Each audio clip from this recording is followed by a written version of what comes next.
Bonjour à tous. Aujourd'hui, à propos des jougs. Voici le jeûne auquel je prends plaisir.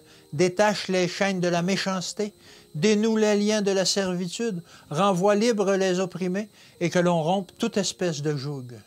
Ésaïe 58, au verset 6.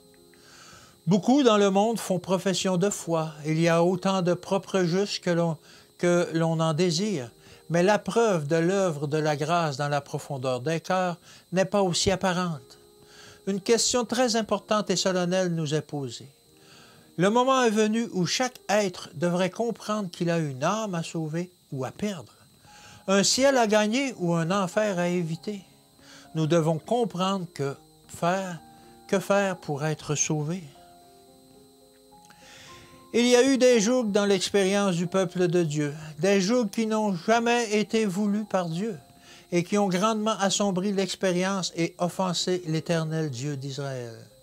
Ce n'est pas parce qu'un homme portait des responsabilités dans l'Église qu'il est libre de gouverner l'esprit ou le jugement de ceux en qui le Seigneur est à l'œuvre. Le Seigneur veut que chaque âme à son service comprenne quel genre de travail il attend d'elle. Dieu a donné des directives pour briser les jougs. Nous sommes un en Jésus-Christ. Ce n'est pas le rang qui fait un homme. Le rang ne permet pas de prendre la liberté d'exercer un pouvoir arbitraire sur les autres. C'est de conseils dont nous avons besoin, d'une conduite juste qui doit se manifester par un esprit d'humilité et de douceur, et le désir de chercher le Seigneur jusqu'à ce que l'on l'ait trouvé. Alors tu appelleras, et l'Éternel répondra. Tu crieras, et il dira, « Me voici !»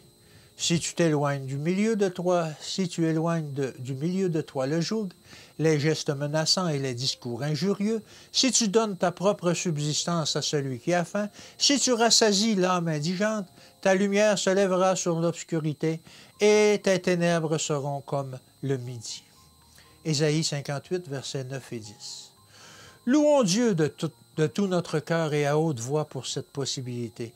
Louons Dieu afin que nous puissions accomplir cette promesse du Seigneur en nous pliant à ses conditions.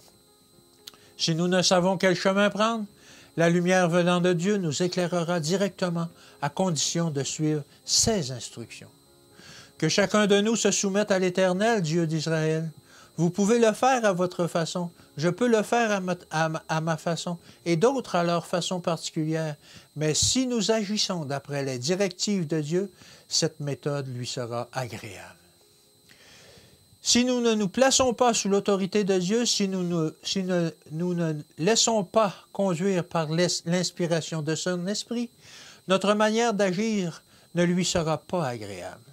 Ce dont nous avons besoin, c'est de nouer les liens qui conviennent avec le grand « Je suis ». En établissant ces liens, nous agissons comme le Christ nous l'a ordonné. Que Dieu vous bénisse et qu'il vous garde, et à demain.